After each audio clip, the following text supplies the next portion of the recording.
Good evening, and welcome once again to Vulture's Rainbow Theatre. I am your snooty and pretentious host, Damon Vulture. This evening's weird tale can best be described to you by its author, and so I shall turn the microphone over to Mr. Anon Imo, our author of local Texas color and questionably spoken English. Mr. Imo. Thanks, Damon. You know how much I like to read just about everything I can get my hands on, and here recently I read a long story from ancient Babylon called The Epic of Gilgamesh. I was real impressed with it and got to wondering if it couldn't be rewritten to take place out in the piney woods of East Texas, which is what I did. Now, of course, I couldn't have Piney Woods folks spouting the names of Babylonian gods, because East Texas people are, for the most part, Bible-believing folks, so I took out Anu and Marduk and Shamash and Utnapishtim and had them talk instead about Jesus and Noah and Lazarus, folks they'd know from the scriptures. Hope y'all don't mind the changes. And Gilgamesh had to change his name too. In this story, Gilgamesh and his friend Enkidu will become Gil Gammis and his buddy Uncle Do. Y'all enjoy.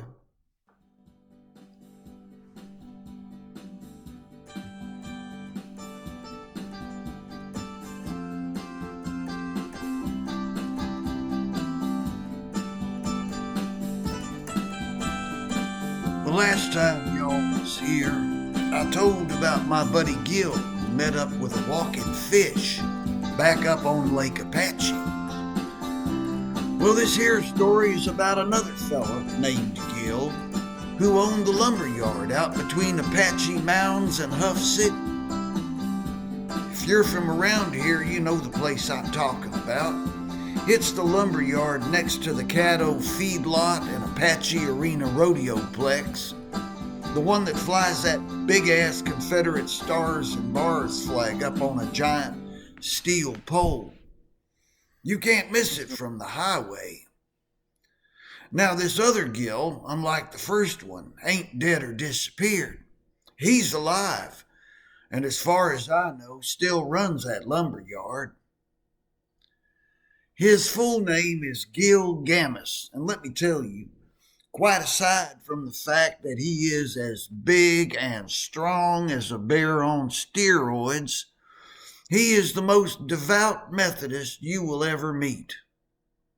I know some of you are probably thinking that don't mean much, since you can find Methodists drinking and dancing when the rest of us know it's a sin. But if there is such a thing as a man of God among Methodists, it would be him. Now, the way I heard it, Gil Gammis got an inspiration from the Holy Spirit while he was praying. A vision of a church camp that God wanted him to build on a hill swelling up through a thick stand of piney woods right behind his lumber yard. The land already belonged to him, and with his business, he had access to all the timber he needed to throw up some cabins and a lodge back there. He was close enough to the Rodeoplex to tie into the same water connections it had with Apache Mounds. And since the only Methodist church camp like it was up near Tyler, he realized he might could pick up business from the Methodist conference down around Houston. Get some of the youth groups and church folks that didn't want to drive 5 hours almost to Arkansas for a retreat. Now, Gil believed in running his business with as low an overhead as he could manage. You know, keep them costs down. So while he did hire some local folks to work the place, he brought in a bunch of them Guatemalans and Honduranians that got themselves over the border in spite of Governor Abbott's and Donnie Trump's best efforts. Put them to work cutting and stacking, loading trucks, all the grunt work. Worked 'em hard, too, but didn't cheat 'em out of pay like some folks do. I mean, after all, he might have broke the law bringing them people in, but he was going to treat 'em honest. At least that's how it started.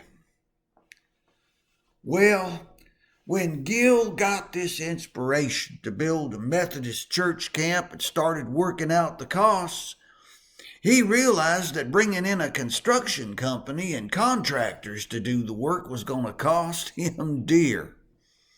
On the other hand, he heard from one of his foremen who spoke Spanish that those Guatemalan boys, some of them anyways, had growed up back in the hills down there in Central America and had built places to live with their own hands, just like their forefathers had done.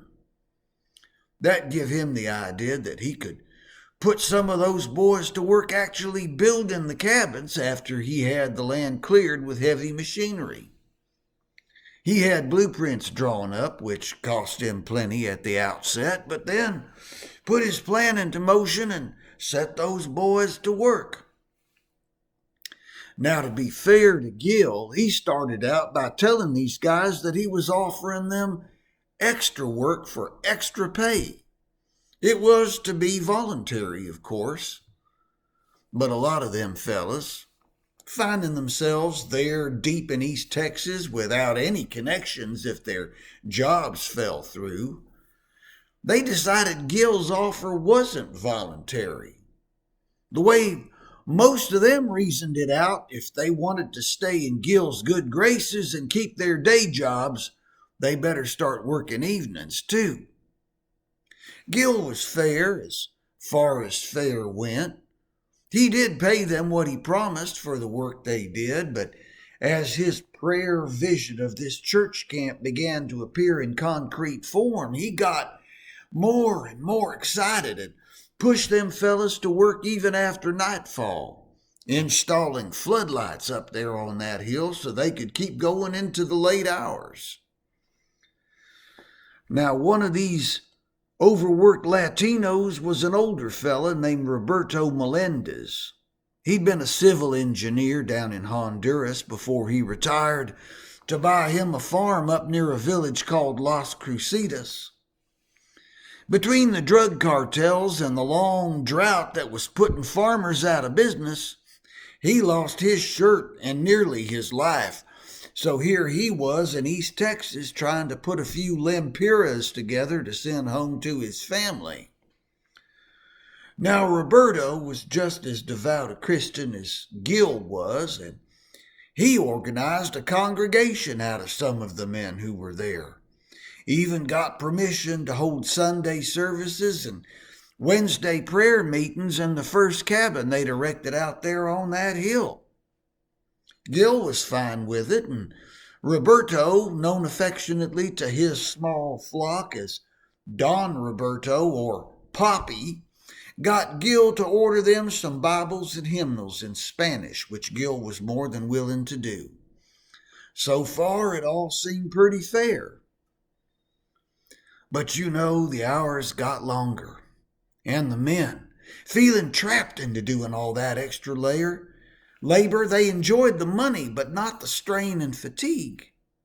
What started out for them as an opportunity to help their families out a little more economically was turning into an unbearable burden. And that's when they started turning to Poppy, asking him to lead them in prayer for an end to this crazy building program, which was so all pervasive in their lives that they didn't hardly have time to pee, let alone get the rest they needed from a hard day's work. That prayer for relief from the crazy workload they was under, it became the dominant theme both on Sunday mornings and on Wednesday nights, and even some of the rougher boys who didn't usually have nothing to do with church was showing up to ask God for a rescue. Eventually, it seemed their prayers reached the ears of the Creator, and he answered in the strangest way you might imagine. Gil lost his yard manager because the hours had simply become too damn long. The local day laborers could leave at quitting time, but the manager still had them Honduranians to look after and all the business that went with bringing in and accounting for materials and pay involved in that church camp up on the hill. So Gil's manager quit, and Gil went and put an ad in some local papers, including the Huff City Messenger and the Lufkin Daily News. One fine day in August of that year, a white 2005 Ford F-150 comes through the gate. A pickup truck adorned over the headlights with a big old rack of longhorns bolted into the hood. It parks in front of the lumberyard office, and out steps a man as big and bear-like as Gil himself.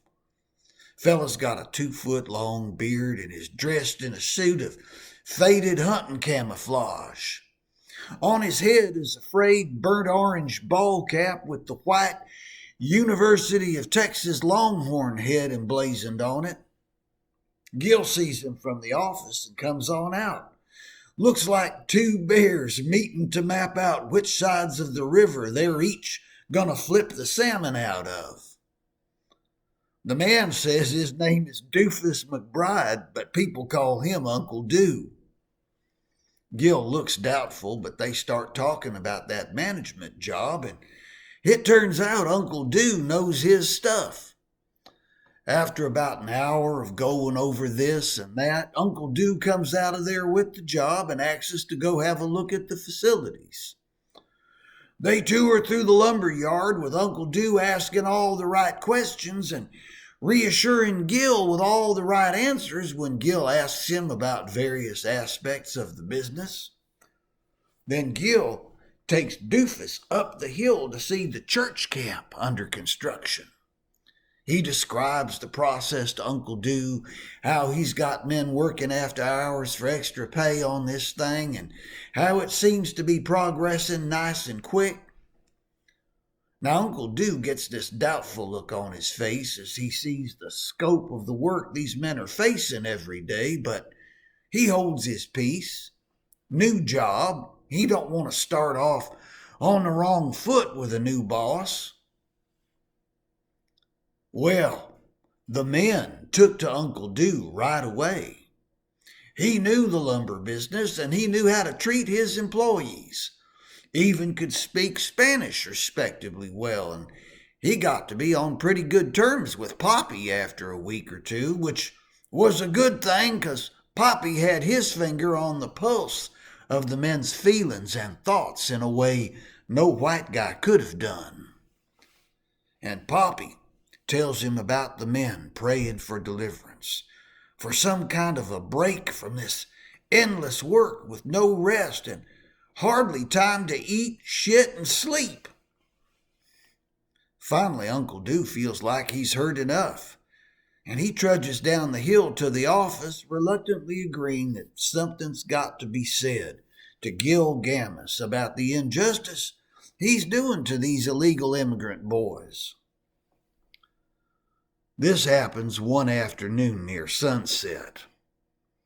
A huge shipment of lumber had been received that day, a lot of it earmarked for a new real estate development just off Highway 59, and now, with hardly any break at all between knockoff at the lumber yard and start up at the church camp, Gil is coming up the hill, urging the men to get going with the work up there, which was behind time and over budget. And it's then that Uncle Do, who'd been hearing the latest from Poppy, steps out from one of the cabins just in time to hear this pep talk. "Mr. Gammis," he says, one big bear coming up to confront another, "these men need a breather. They ain't even had a chance to scrape together some supper. How can you not tell that you're asking too much of them?" Well, Gammis was brought up short by this unexpected pushback. "What's this, Uncle Do? You a union organizer now?" "No, sir, but you're pushing these men too hard and they ain't nothing they can do about it. Is that fair?" "Last time I looked, Doofus McBride, this was my lumber yard and church camp. I decide what goes on here, and I decide what's fair. Well, you decided wrong. I ain't going to stand here and let you work these men like slaves, you understand? What, now you're a foreman too? Your job is to keep track of expenditures, cut checks, and move inventory in and out of here. That's where it ends. After that, you mind your own damn business. This ain't about the job, Mr. Gammis. This is about justice. Whatever my job is here, I'm standing between you and these men until you cut them a break. You want to put them back to work after a long, hard day with no supper and no rest? You're going to have to fight me for the privilege. Gammis looks at Uncle Dew for a long, hard few seconds, then says, All right then, Uncle Smartass, come on. Like I said, two bears facing up on that hill between them half-finished cabins. The fight commenced. Gammis pushed first, then Uncle Dew pushed back. Then came fists and grappling. Now this was a real awkward situation for everyone else standing there. One of the Guatemalan boys says, Voy a llamar a la policía. But Papi shakes his head. No, lo que vemos aquí es la justicia de Dios. It's the justice of God we're seeing here today, he tells those boys.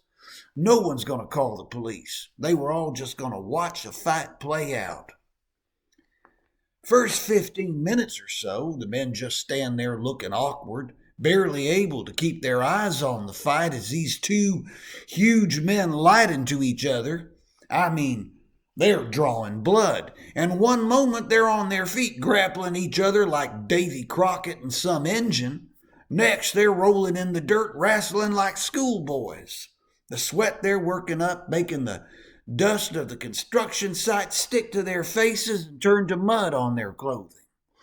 I mean, this thing just goes on and on to where eventually some of the Latino boys up there go off to sit down and take a load off. A couple of fellers leave and come back 20 minutes later with a case of Modelo beer and pass them around. And Gammis and Uncle Dew are still hot on it. I mean, beating the living shit out of each other. I don't think there'd been a fight like this since Jacob wrestled all night with an angel, and it looked for sure like it wasn't going to end well for either of them. Night falls, the stars come out, the floodlights, which are automatic, come on, and by now the site has been transformed into kind of a sports arena with all them Honduranian boys knocking back their second case of Modelo and some of their wives having come up there with a bunch of pork-stuffed pupusas and fried plantains. The match continued, and by now the two bloody combatants have dispensed with wrestling and are bare-knuckle boxing with each other. If ESPN had been up there to cover the event, they could have billed it as the fight of the millennium, and no one would have laughed. Around about 8:30 or 9, the two of them got off simultaneous blows to each other's heads and fell back on their keisters. They got up and paused, looking at each other in the full illumination of them floodlights. And then the weirdest thing happened.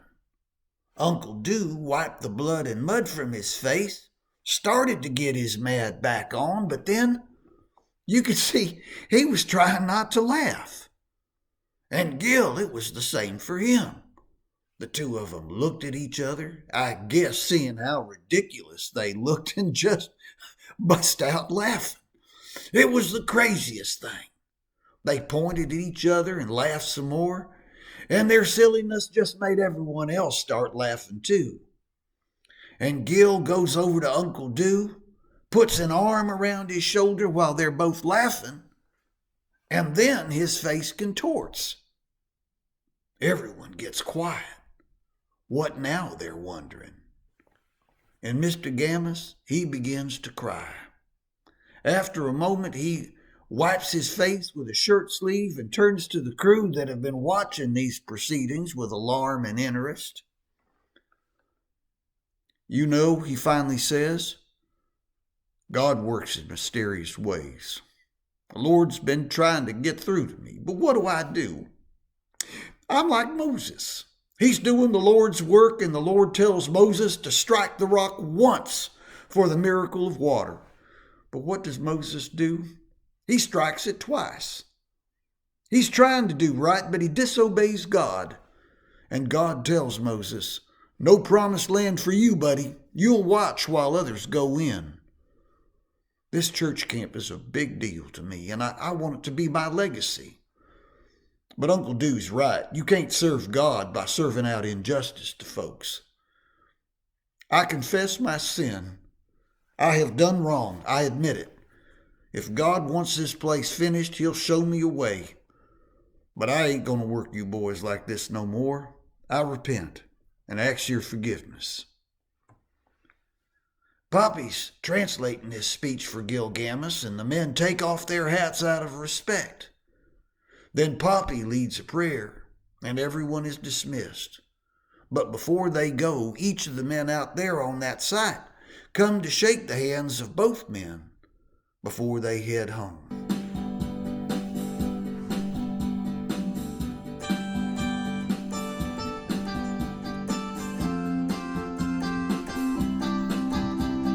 Now after that, Gil Gammis and Uncle Dew went from being implacable foes to best friends. I mean, their friendship became the stuff of legend. For one thing, they started partnering in bass tournaments with Uncle Dew as the primary angler and Gil making sure everything else was in order, making sure the net was handy to land the bass, taking the bass off the hook, putting them in the live well, and then starting the culling so that Doofus could focus entirely on fishing. They won a couple of Bassmasters that way. Just for fun, they like to run the feeder streams over on Lake Livingston early in the spring, just trolling away and coming back with enough of the little bastards to fill a freezer. They okie-noodled on Lake Apache and baited backwashes for late-night crappie fishing. I mean, they stayed busy. And in deer season, they sort of reversed roles. Gil was a better shot, but Uncle Dew had a nose for deer. He always seemed to know just where to set up the blind on whatever lease they'd gotten. And sometimes when they were looking over the map, trying to decide where they were going to lease on a given year, sometimes Gil would pick out a place and Doofus would tell him, "No, you ain't going to find nothing there. Take this other lease. I just got a feeling." Once, Gil asked him, "Doofus, how is it you always know where the deer are going to be?" And Uncle Dew, he said the strangest thing. He said, "Gil, you ain't going to believe this, but I was practically raised by deer. I was a teenager before I met my first human being, a woman living out there in the piney woods. She was also my first, the one I lost my virginity with. Taught me to read and write and do math and eventually pushed me to go to college." Gil never did believe that crazy story, but he never expressed his skepticism aloud, especially around company. If Doofus wanted to make up stuff like that about himself, Gil would back him up. Now, a couple of years ago, that COVID-19 stuff come through, and while some folks had an unpleasant time of it with fever and nausea and the rest, but then survived, Uncle Dew got real sick. I mean, to the point where he ended up on a ventilator over at St. Luke's in Lufkin. He lasted about 5 days on that machine, and then he just up and died. Now, Gil was just broke up over this.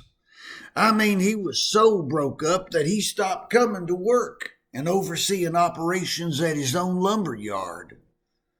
And with Uncle Dew gone, the running of the place fell on Doofus's assistant manager, a young fella named Artis Hanlon, who fortunately was able to keep things going like clockwork, even goading the volunteers on the workforce to continue the work on the church camp until it was pretty much done. The last public appearance Gil made for a long time after that was for Uncle Dew's funeral, which was held at the Mossy Oak Cemetery just outside Huff City. After that, and for weeks, Gil wouldn't even answer his phone. And finally, Artis went to his house and told him, "Boss, we got things pretty well in hand right now. Why don't you take a vacation? Go off somewhere nice. Get you a fresh start." But by then, Gil cooped up in that house of his without leaving, ordering his groceries and having them delivered the way many folks was doing during that pandemic. He started getting obsessed with an idea. Now, Gil was a man of means, and he'd done plenty to support the Lord's work over the years.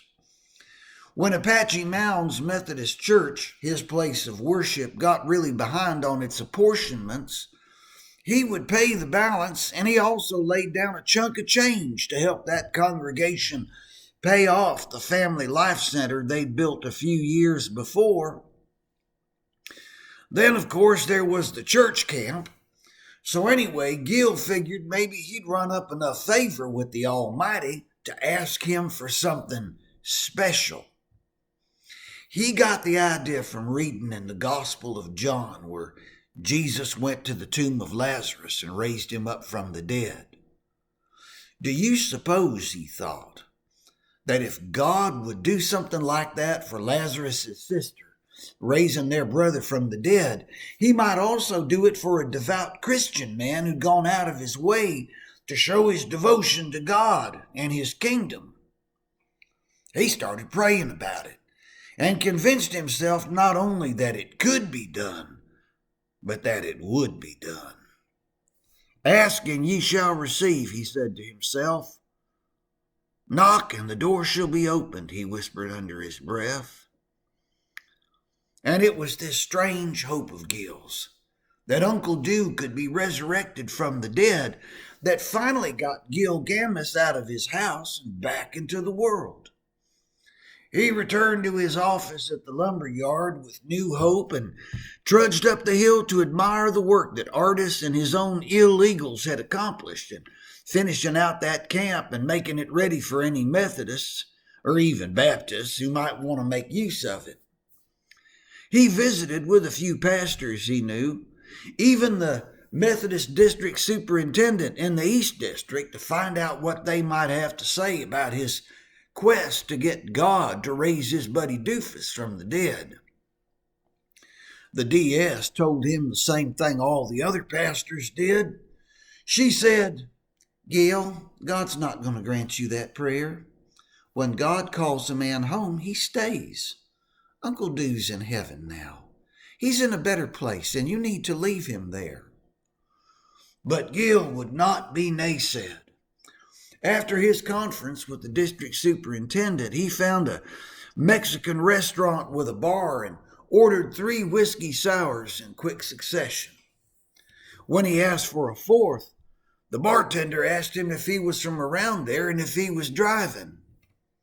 "Yeah, I got to get back to Huff County before dark. My house is way out on a gravel road, which is hell to drive at night." "If that's the case, Mr. Gammis, I'm going to turn you down for that third drink. I ain't busy right now. Is there something eating you that you need to get off your chest?" "Well, if you must know, I'm grieving for my buddy Doofus McBride. He died about 3 months ago, and I ain't been much good since. But after praying about it, I believe God has promised me that he can be brought back from the dead. You know, like Lazarus." Now, the bartender didn't look at him sideways like other folks had done. He acted just like he was taking Gil seriously, and he let Gil talk through the problem until he ran out of things to say about it. "You know," says the bartender, "you ought to talk to my great-great-grandpa, Noah Watkins. He might could help you out with this problem." Gil snorted in disbelief. "Okay, you're just funning with me now. Your great-great-grandpa? You ain't no spring chicken, and you're telling me you got a great-great-grandpa that I can go talk to? You got a Ouija board under the counter there? The bartender laughed a great big laugh, then pointed at Gil. Ha! Mr. Gammis, you fast on the draw, ain't you? A Ouija board. Ha ha! He put his hands on the counter then, one still clutching a rag he was using for wiping down the bar. No, sir, I ain't kidding. I'm telling the God's honest truth. That man is 150 years old at least. I know it sounds crazy, and me and my family don't go around talking about him for just that reason. He was born just in time to see the end of slavery, and he remembers standing with a bunch of folks listening to a Yankee officer reading the Emancipation Declaration. How's that possible? Asked Gil. How could he be over 150 years old? Now that's the question, isn't it, Mr. Gil? How he could live this long. The bartender leaned in close to Gil so he could whisper. Back in 1921, Noah Watkins was already an old man, closing in on 70, 80 years of age. He had a farm east of Highway 59 out toward the Trinity River, which he was still working when a big-ass rainstorm hit, left over from a hurricane that come up out of the Gulf over High Island, and then proceeded northeast to tear the hell out of Liberty County. By the time it got up this way, it was just dumping tons of rain, more rain than anyone had seen around here in their whole lives. Now remember, this is East Texas piney woods, so you know that rainstorm had to have been something almost like the big flood the Bible talks about. Anyway, Grandpa Noah, he was a praying man, and it had come to him in a dream a year before that he needed to build him a big raft. Cut down as many pine trees as he could, split them down the middle, and put them together with cross beams. And around the edges of this raft, he puts posts and strung them up with barbed wire and a gate. Even built a little log cabin on this thing and stocked the whole business with food and feed. Now, he didn't have that much livestock, just a handful of cows, some chickens, and 3 or 4 hogs. Folks that lived around him thought he was downright crazy. Mr. Watkins, what on earth you building that thing for, they'd ask. He'd tell them, God spoke to me in a dream. He said, Noah, build you a raft to put your animals on, a place for your family to hunker down in, because a big rain is coming, and I suggest you do the same. But they just laughed. Well, when that 1921 storm came, they wasn't laughing no more. He got his family and his livestock aboard that raft, and it floated around in the space he'd cleared there in the woods for his acreage. Sometime the raft would come up against the trees on one side, bounce off, float out to the other side, bounce back, till finally one day his land drained off, except for a pond. A cattle tank that hadn't been there before, but he decided to keep it on his property. He took that raft apart, built him a house on the bank of that pond, used the rest for rail fences, and has lived there ever since. But that still don't explain how he lived such a long time, said Gil. Well, I heard Grandpa Noah talk about that once when I was little. He said after the flood, he felt guilty that he and his was still okay, but everybody else had been carried off, or if they survived, had lost everything they had and moved off. Then he said, the Lord came to him in a dream and said, Look, old man, I am a good God, and my blessings fall on the just and on the unjust. But a man has to have ears to hear and eyes to see. Most folks don't listen and they don't look, but you done both. Getting up every morning a great while before day and calling on my name when most everybody else was still asleep.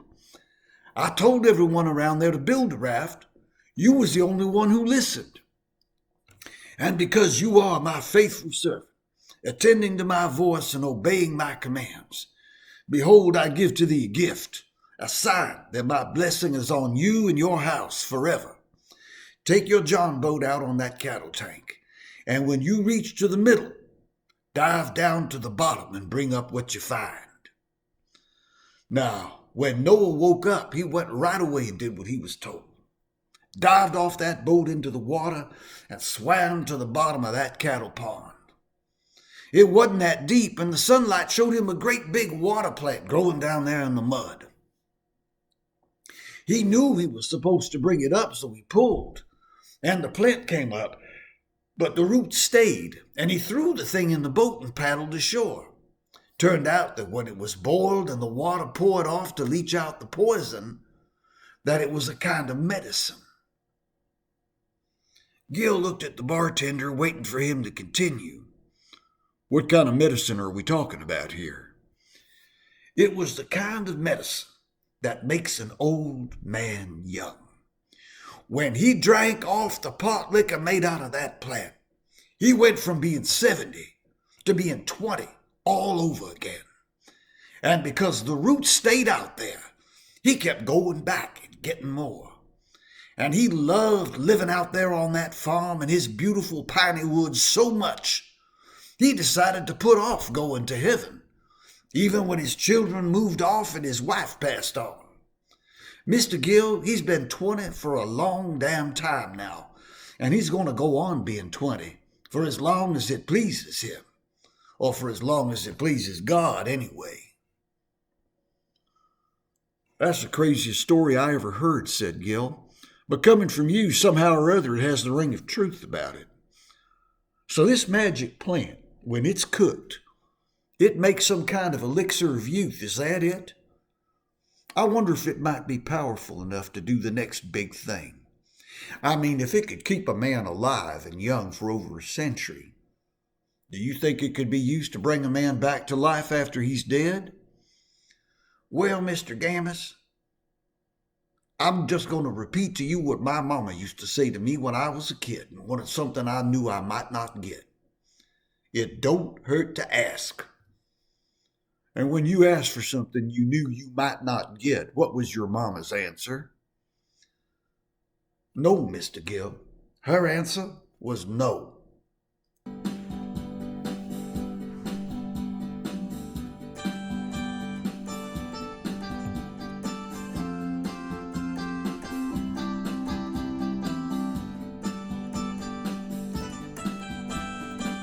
Bartender drew a map on a napkin for Gil. Noah Watkins wasn't on no Google Maps as far as satellites in the state of Texas knew. He didn't even exist anymore, even if there wasn't a death certificate on file anywhere. Gil drove east, out of Lufkin, and on out onto a red dirt road through the middle of the thickest thicket of piney woods he'd ever driven through, until the road became so bumpy and unreliable he had to park his truck and commence walking. The road narrowed down to no more than a path between old-growth long-leaf pine going on that way for about a mile, until suddenly the woods opened up onto a wide meadow, some of it under cultivation, surrounded by forest, in the middle of which there was a sparkling pond catching the light of late afternoon. Along the far bank of it sat an old-timey log house with a purlin roof, the joints of its walls sealed by chinking in the way folks had done it a century ago, using a mixture of clay and lime, silt and sand, ash and dirt. It was a snug, well-built place that had been put together by the kind of expert pioneer hand you'd have a hard time finding in this generation. There was a barn, an old-timey rail fence making a pen for 3 Bramer cows, and further back he could see a smokehouse and a hog waller. There was probably a hen house back there too, but it was out of sight. He could see a young man sitting in a plain handmade chair in the shade of the cabin's dog trot, honing the blade of a scythe with a smooth stone, his hands doing the work while his eyes looked out watchfully over the property. He was singing a song, but from where Gil was, he couldn't hear the words. The song faltered, and Gil knew that old Noah Watkins had sighted the stranger on his property. As Gil moved toward the cabin, the man set the scythe carefully against the log wall by his chair and rose briskly to wave hello at his visitor. The 150-year-old man, looking young and strong in the afternoon light, come running across the meadow then, flashing a big old friendly smile which just got bigger the close he come to Gil. When he come up within reach, he gave out a big old leathery hand for Gil to shake. "Well, this is a relief," said Gil after they'd introduced themselves to each other. "You're a hard man to reach, Mr. Watkins. I didn't know whether you'd welcome me or run me off with that musket you got over there in the dog trot." "Well, Mr. Gammis, the scriptures say we got to honor the stranger in our midst. I don't get visitors but once in a great while, and they almost always grandchildren and great-grandchildren I ain't never met nor hardly heard of. You too white to be one of those, I reckon, so if you ain't here to pay your respects, maybe you got another reason for coming out all this way." Gammis started to tell him the story, but old Noah Watkins shushed him. "Now just hold off on your story. You come right on over to the house. It's late. You'll stay the night and break bread with me, and when the time's right, you'll tell me all about it. Right now, you and me is going to share a small jug of scuppernong wine, and you're going to tell me news about the great big world out there. I like to keep abreast. You know what I'm saying?" So Gil spent a very pleasant afternoon with Noah Watkins, the two of them passing back and forth a ceramic jug of wine he'd made from the wild grapes which grew around the edge of his property. Not enough to get drunk on, mind. There was just enough in that little pot to give 'em each a pleasant buzz and loosen Gil's tongue so he could tell Mr. Watkins all the young old man wanted to hear. When the dark came and the breeze died, they talked under the stars until the mosquitoes started biting, and then went in, where Noah lit a hog-fat candle and started up a fire in his cast-iron wood stove. He put a pot on and heated up some cold stew, bringing it to a long boil, so it would be safe to eat, even if it had started to turn. There wasn't no refrigerator on that property, as you can imagine. Not even an old-timey icebox, so if you wanted to eat leftovers, you made a stew out of them and heated them to a boil before eating, just to be safe. They topped that meal off with a pot of hot chicory. About the time they got sipping that, Gil had run out of things to tell old Noah Watkins. Watkins let a few moments of awkward silence go by, then turned to fix his gaze directly on Gil. "So, Mr. Gammis, Gil, you've given me an evening's entertainment, thank the Lord, and you shared God's blessings with me at this table.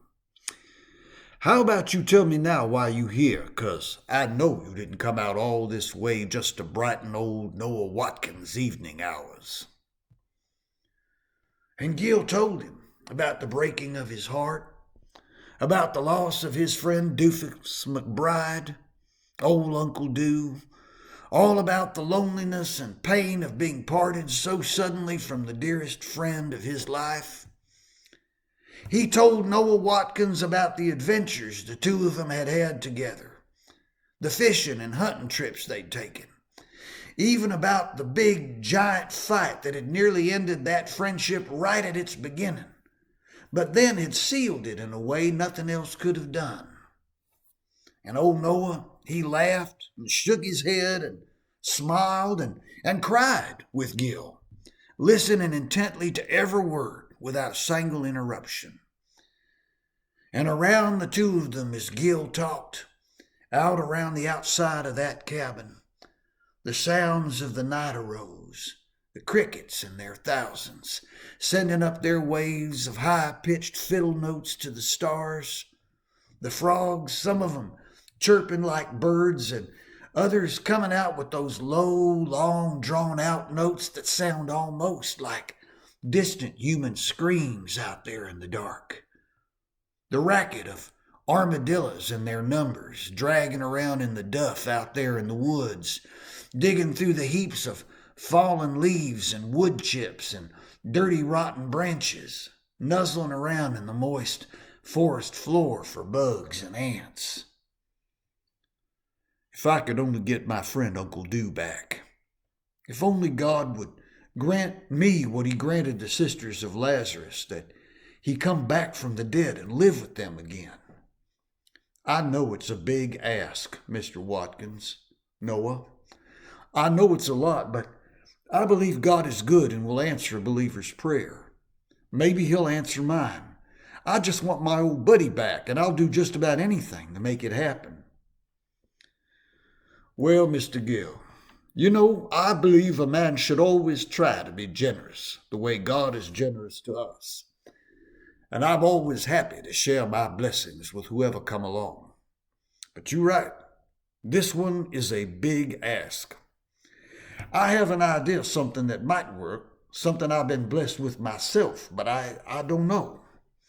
I'm going to have to go down on my knees for a while and see what's what with the Almighty. You and me, Mr. Gill, we'll speak in the morning, and I'll tell you what I think. For now, you go on over and sleep on my bed. I plan to be awake tonight, 'cause tonight is a night for listening. You go to sleep, and at first light I'll poke at you, and we'll see what's to be done. The next morning, Gil was awakened to a breakfast of fresh eggs from Noah's own chickens and some grilled ham from a hog Noah had dressed the previous winter that had been painted with Figaro and packed in a barrel of salt. As the morning sun rose above the horizon, he grabbed Gil by the hand and led him out to an old John boat, still in good repair, sitting there on the banks of that pond. You know what's on the bottom of this old cattle tank, Mr. Gill? Asked Noah. Yes, sir, I believe I do. I was told you got a magic plant out there, something which keeps you young and alive. Am I right? That just about sums it up, Mr. Gill. You take this here John boat out to the middle of that lake, and you jump over the side and dive right down to the bottom. Whatever you find growing down there, you pull it up and bring it back. We'll go from there. Now, I don't want to pull up the roots too, Mr. Watkins. Couldn't do it if you tried, Mr. Gill. Those roots run deep, right down to the big, endless ocean on which the whole universe is floating just like a John boat. Now off you go, Mr. Gill. Gil pushed the craft into the water and used the long piece of thick bamboo Noah had left in the boat for pushing around in the relatively shallow water.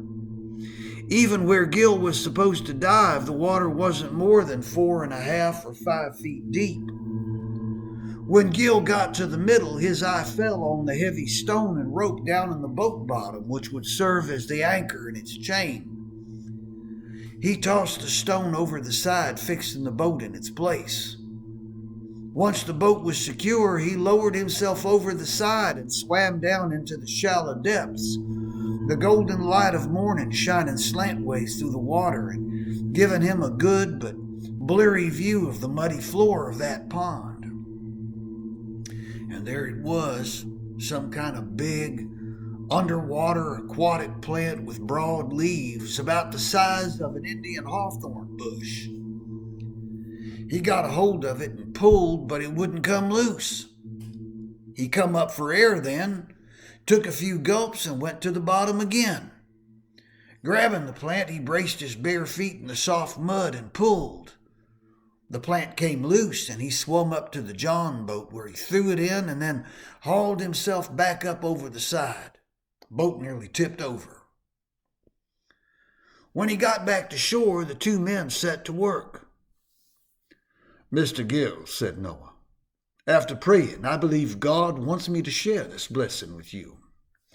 This same plant, which has given me so much life, can also give life back to your old friend, Uncle Dew. But God is warning me that this is a big ask. If you boil this plant and pour the pot liquor over the body of old Uncle Dew, he'll spring back from the dead, good as new. He's willing to do this thing for you, bringing your buddy back from the dead, but But God said to me, he said, this might be a good thing for Gil Gammis, but is it the right thing for Doofus McBride? You tell him to ask himself that. And that's what I'm doing. I'm asking you to ask yourself, is this the right thing for Doofus McBride? Gil felt a little poke in his soul when Noah Watkins told him that. He had never thought about whether it was the right thing for Uncle Dew coming back into the world of the living. Mainly, he thought about the issue in terms of himself, his own loneliness, his own feelings. Noah Watkins gave Gil instructions on how to prepare the plant and looked up and found an old burlap bag for him to carry the thing in for his walk back to the car.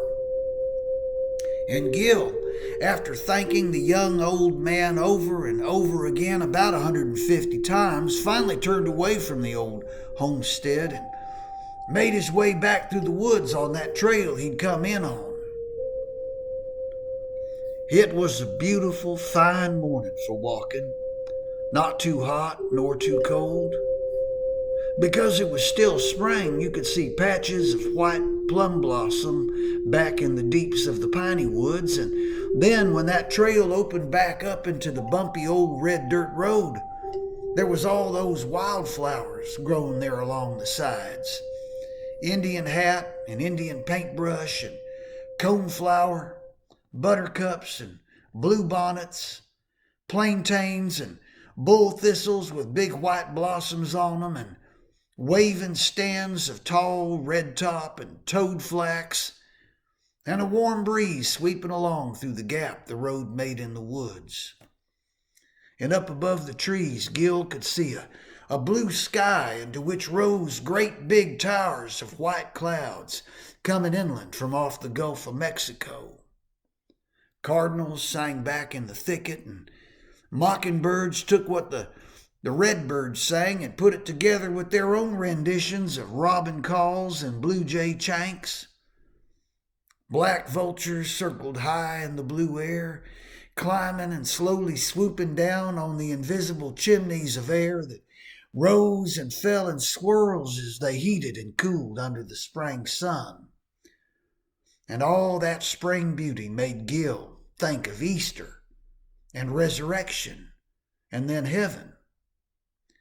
He remembered how Jesus had come back from the dead at Easter and visited with the apostles, even having a fish fry with them and preaching to over 500 folks after he was supposed to have been dead and gone. Suddenly, that story had a whole new meaning for him, because he could imagine now how happy they was to have Jesus back from the dead, as happy as he himself would be once he got his buddy Doofus McBride back. And it must have been a happy time when Jesus showed up at the fishing boats and fixed dinner for the disciples, just like he probably took turns doing back in the old days before he'd been killed. But then Gil remembered how Jesus couldn't stay. I mean, he stayed for a while, but then there came that day when he said, I got to go up yonder. You got a job to do, but it's time for me to be with my Father in heaven. And then while they was watching, Jesus went up to heaven, and an angel standing around there with him said, Don't worry, he'll be back. You'll see him again. Now you got work to do in his name. Go on and get to it. And they did.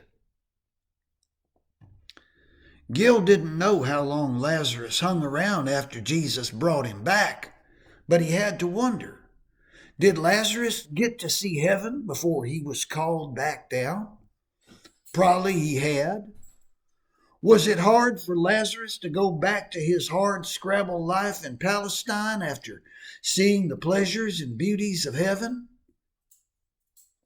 Gil looked around him at the beauty of spring and the glory of the heavens above. His soul felt as if it wanted to tear out of his chest and rise with joy into that great world of blue with its towering clouds. And that's when it hit him. He wanted his buddy Doofus back in the worst way. But now Doofus McBride was up in heaven with his Maker. He was up there in the glory of that blue paradise where the roses never fade and the lilies never cease to flower. Somewhere up there in heaven was a mansion with Uncle Dew's name on it, in that city not made with hands. Somewhere Uncle Dew could open his door and step out onto streets of gold, where rust could not corrupt, nor moth destroy. Gil Gammis felt that the bag in his hand had grown heavy. At last, with tears in his eyes, he let go that burlap bag, let it fall onto the edge of that red dirt road. Looking up at the sky, he said, "Goodbye, Uncle Dew. We'll meet again." And the oddest thing, when he dropped that bag and set foot forward and kept walking toward his car, his heart was light, and he knew that joy would be possible again, if not now, then someday soon. And summer was just around the corner.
We hope sincerely that you enjoyed Anaimo's strange tale of death and resurrection, and we apologize sincerely for the long delay in bringing out new fiction.